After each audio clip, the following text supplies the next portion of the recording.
2000, it was Shri Atal Bihari Vajpayee ji, whose 100th anniversary we are going to celebrate from 25th December. It was the NDA government which was in power. He was the Prime Minister and he introduced it in the Rajya Sabha, sir. Now look at the irony. विडंबना देखिए, ये कानून बना था पूरा कांग्रेस की सरकार के टाइम, जो बदलाव, और इसमें कई बदलाव अच्छे थे। ये बदलाव को खुद तो लाए नहीं पार्लियामेंट में पास करने के लिए, अटल जी की सरकार आई तब अटल जी ने इसको सदन के समक्ष रखा बिल को और दरख्वास्त की कि सभी पार्टी समर्थन दे।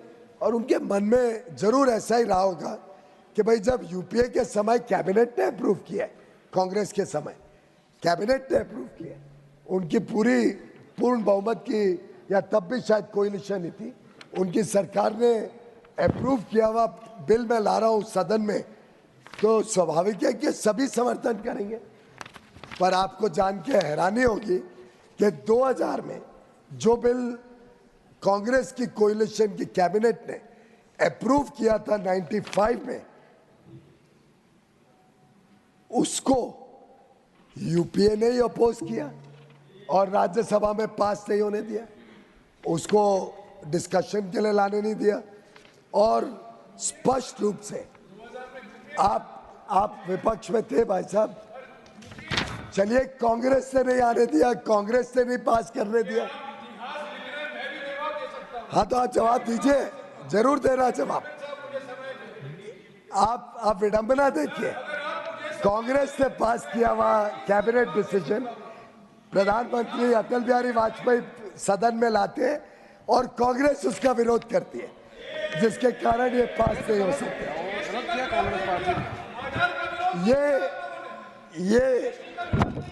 ये बड़प्पन था और ये खुद के कानून के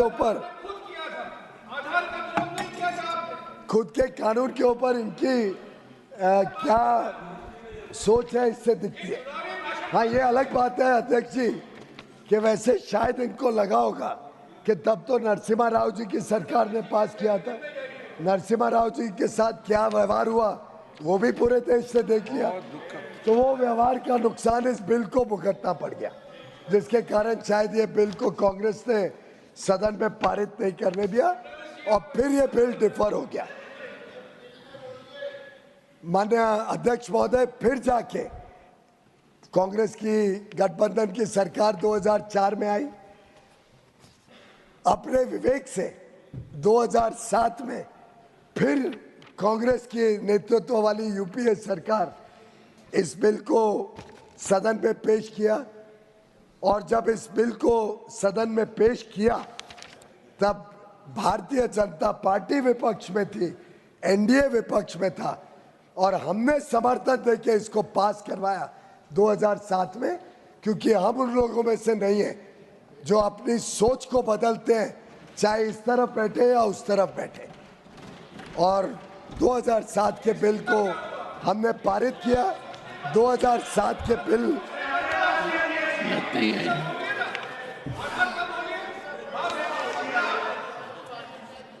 उल्टे मेरे पास कुछ भाषण 2007 की डिबेट के भी हैं जो बड़े इंटरेस्टिंग है, पर समय के अभाव में मैं उसमें नहीं जाता हूं। पर 2007 के भाषण भी अगर विपक्ष के कुछ सांसद पढ़े तो आपको बड़ा आश्चर्य होगा कैसे समय समय के हिसाब से और हम किधर बैठे हैं उसके हिसाब से कांग्रेस का मन भी बदलता है, कांग्रेस का काम करने का ढंग भी बदलता है, सोच भी बदलती है और देश के प्रति उनकी क्या सोच है वो 2007 के समय दर्शाई जा सकती है। माननीय अध्यक्ष जी, 2007 में अच्छे प्रावधान बदले गए थे, ये मेरे को इसमें कोई कहने में दिक्कत नहीं है, संकोच नहीं है, क्योंकि आज मैंने जो सदन में भाषण सुने मैं आश्चर्यचकित रह गया।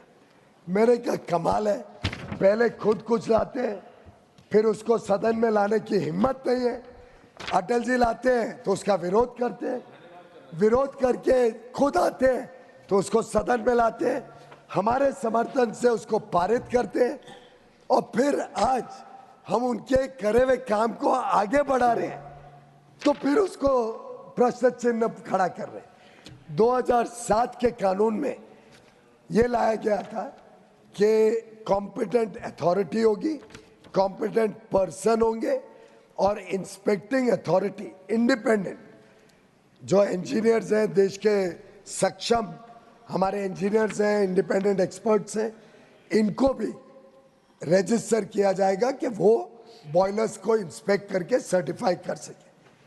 ये कानून अटल जी लाए थे, आपने पास नहीं किया, आप लाए, हमने पास किया, हम तो वही आगे बढ़ा रहे हैं। आज सवाल उठ रहा है कि सेफ्टी के साथ कॉम्प्रोमाइज होगा। कोई माननीय सांसद ने प्रश्न उठाया कि ये कानून लाने से आप सेफ्टी को कॉम्प्रोमाइज कर रहे हैं, क्या होगा कामगारों का, क्या होगा जनता का। हमने तो कोई बदला ही नहीं है फौजिया मैडम, हम तो जो कानून 2007 में आपकी पार्टी जिस सरकार की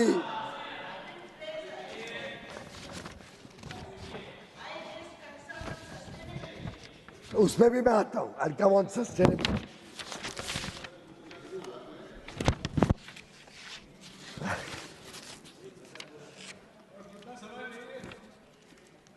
आप जितना सुन सकते हैं उतना बोलेंगे। इसका मतलब तो ये हुआ कि एंडलेस हो गया, because I know the capacity of my friend. नहीं, ये कहा गया है कि जितने सुनने की आप में ताकत है तब तक जारी रहेंगे, तो आपकी ताकत को मैं जानता हूं, तो ये ओपन एंडेड हो जाएगा। उतना बोलेंगे जितना सुनने का क्षमता है, यही काम है। शायद माफ करिए फौजा जी, मैं देख रहा था बहन नूर ने ये प्रश्न उठाया सेफ्टी का, तो ये प्रावधान 2007 में लाया गया और मैं समझता हूँ ये थर्ड पार्टी इंस्पेक्शन बहुत अच्छा प्रावधान था, इसीलिए अटल जी भी लाए थे। तभी पारित कर दिया होता तो 7 साल तक लोगों को परेशानी कम झेलनी पड़ती। पर चलो ठीक है, 2007 में आ गया थर्ड पार्टी इंस्पेक्शन। फिर बॉयलर की डेफिनेशन उसी समय पे चेंज कर दी गई थी 2007 में, और बेबी बॉयलर जो छोटे होते हैं उनको इस इंडियन बॉयलर्स एक्ट से निकाल दिया गया। एक्सीडेंट का भी पूरा डेफिनेशन को सुधार किया गया कि छोटे मोटे अगर हादसे होते हैं, कोई छोटा पिन होल में कुछ गलती हो या कुछ, तो उसको नहीं माना जाएगा, वेयर एंड टेयर के रूप में उसको देखा जाएगा। फिर टेक्निकल एडवाइजर का प्रावधान, केंद्र में एक टेक्निकल एडवाइजर हो, ये प्रावधान भी उसी समय लाया गया। आज पूछा जा रहा है राज्य की क्षमता पे केंद्र क्यों अपने आप को घुसा रही है, हम नहीं लाए। 2007 में टेक्निकल एडवाइजर आ गया था और वो सेंट्रल गवर्नमेंट अपॉइंटी था, ये सब बॉयलर एक्ट के फंक्शंस को पूरा करने के लिए। अध्यक्ष महोदय, सेंट्रल बॉयलर्स बोर्ड भी उसी समय बना दिया गया था और उसमें हर राज्य के प्रतिनिधि हैं, उसमें प्रोफेशनल्स को भी डाला गया है। यहाँ तक कि उस समय तो सिर्फ 15 प्रोफेशनल्स के लिए प्रावधान था, हमने अभी इक्वल कर दिया है कि जितने स्टेट्स के होंगे उतने इक्वल मेंबर्स एक्सपर्ट्स भी आ सकते हैं। तभी प्रोविजन बन गए थे इंस्पेक्शन ड्यूरिंग मैन्युफैक्चर, इरेक्शन और रिपेयर्स के सेफ्टी को मद्देनजर रखते हुए। साथ ही साथ पीरियोडिसिटी ऑफ इंस्पेक्शन को बदला था, सरल किया था, हर 12 महीने के बदले 3 या 4 बार उसको रिन्यू करने का प्रावधान लाया गया। क्वालिफिकेशन और experience chief inspector, deputy chief inspector और इंस्पेक्टर के सेंट्रल गवर्नमेंट निर्धारित करेगी, जिससे देश में यूनिफॉर्म क्वालिफिकेशन हो। ये हम नहीं लाए सर, 2007 में ही आ चुका था। आज पूछा जा रहा है कि स्टेट्स के ऊपर प्रहार है, स्टेट्स के पावर पे हम अटैक कर रहे हैं, स्टेट्स की क्षमता को डाउट कर रहे हैं। ये तो 2007 में ही हो गया था जब आपकी सरकार थी। साथ ही साथ ये कहा गया कि अपील सेंट्रल गवर्नमेंट को क्यों है, अपील लोकल इंस्पेक्टर को क्यों नहीं है। इसलिए क्योंकि वह इंस्पेक्टर ने अगर कुछ गलत किया है तो इंडस्ट्री वाला उसी के पास अपील के लिए जाए तो उसको थोड़ी न्याय मिलने वाला है।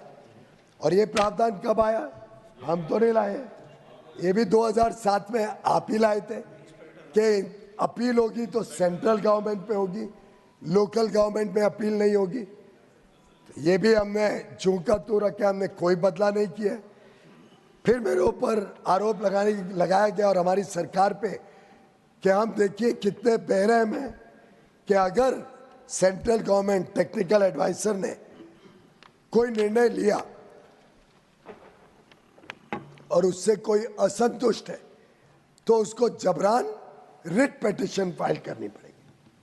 उसको और कोई रिकोर्स नहीं है हाई कोर्ट या सुप्रीम कोर्ट में लॉ के तहत जाने का रिकोर्स नहीं है। इसके बारे में भी अभी अभी मेरी आलोचना की गई, अपील्स टू चीफ इंस्पेक्टर भी था। और ये भी जो पावर है कि एक बार टेक्निकल एडवाइजर ने अपना निर्णय दे दिया तो उसके बाद आप फिर कानूनी दावपेच नहीं कर सकते, ये फाइनल होगा। ये हम नहीं लाए थे। An order of the central government under section 20 and 20A or of the chief inspector or of a deputy chief inspector or of an inspector shall be final and shall not be called in question in any court. ये अध्यक्ष महोदय, ये हमारी सरकार आने के पहले का प्रावधान है। ये प्रावधान 1960 में लाया गया। 1960 में तो हमारी कोई सरकार नहीं थी, हमारी तो दूर दूर से कोई सरकार थी, हमारी पार्टी का तो जन्म भी नहीं हुआ। 1960 में ये प्रावधान लाया गया। स्वाभाविक रूप से कांग्रेस को उस समय लगा होगा कि केंद्र सरकार क्या डेप्यूटी चीफ इंस्पेक्टर या इंस्पेक्टर की भी पावर इतनी होनी चाहिए कि उसके ऊपर कोई आप कोर्ट में न्याय के लिए नहीं जा सकते हो। और अब हमें कहा जा रहा है कि आप राइट टू अपील क्यों हमारे से छीन रहे हो। ऑनरेबल मिनिस्टर, मुझे लगता है कि इस सब से इतना तो स्पष्ट हो ही जाता है कि शायद या तो किसी ने पढ़ा नहीं आज का बिल, या किसी को लगा कि अब समय बदल गया है, अब मोदी जी की सरकार है तो हर एक चीज़ को कोर्ट में जाना चाहिए, अड़चनें डालनी चाहिए जिससे निवेश को तकलीफ हो, देश के औद्योगिक विकास को तकलीफ हो, व्यापारियों को तकलीफ हो। और ये तो रोज देखने को मिलता है कि हर संभव कदम भारत में निवेश को रोकने का, भारत में औद्योगिक प्रगति को रोकने का, करने का एक सेक्शन ऑफ सोसाइटी और कुछ राजनीतिक दलों का लगातार देखने को मिलता है। कैसे मोदी सरकार को फेल करना, कैसे मोदी जी के काम में अड़चने डालना, कैसे जब वो सरल करते हैं व्यापार करना या उद्योग करना तो उनकी आलोचना करो, कैसे झूठ फैलाओ, कैसे झूठे आरोप लगाओ। स्वयं की सरकारें किसी के साथ रोज साठगांठ करती हैं लेकिन आरोप लगाओ केंद्र सरकार के ऊपर। किसी की सरकारें रोज भ्रष्टाचार में लिप्त रहती हैं और रोज उनके काले कारनामे बाहर आते हैं, लेकिन केंद्र सरकार को झूठे आरोपों लगाकर कटघरे में खड़े करने की कोशिश करो। तो एक प्रकार से ये एक टारगेटेड एफर्ट है, सिर्फ मोदी सरकार को फेल करने का नहीं अध्यक्ष जी, देश को फेल करने का कोशिश देखने को मिलती है। और मेरा अनुरोध रहेगा जिन जिन माननीय सांसदों ने इस प्रकार के सवाल उठाए कि थोड़ा इंट्रोस्पेक्ट करिए। माननीय नीरज तांगी जी ने कहा कि एमएसएमईज का क्या? ये डिक्रिमिनलाइज कर दिया तो लोगों को न्याय नहीं मिलेगा। एमएसएमईज के लिए ये प्रावधान लाया जा रहा है। बड़े लोग तो कानून के दायरे में, उनके पास बड़ी व्यवस्थाएं होती है, अच्छी तरीके से रह सकते हैं। छोटी मोटी गलतियां छोटे व्यापार, छोटा उद्योग के लोगों से हो जाती है और फिर उनको अफसरशाही तंग करती है। इसीलिए छोटे मोटे गलती के लिए तंग ना करें, जेल का डर ना दिखाएं, अफसरशाही हावी ना हो, उसके लिए ये डिक्रिमिनलाइजेशन करना आवश्यक लगता है।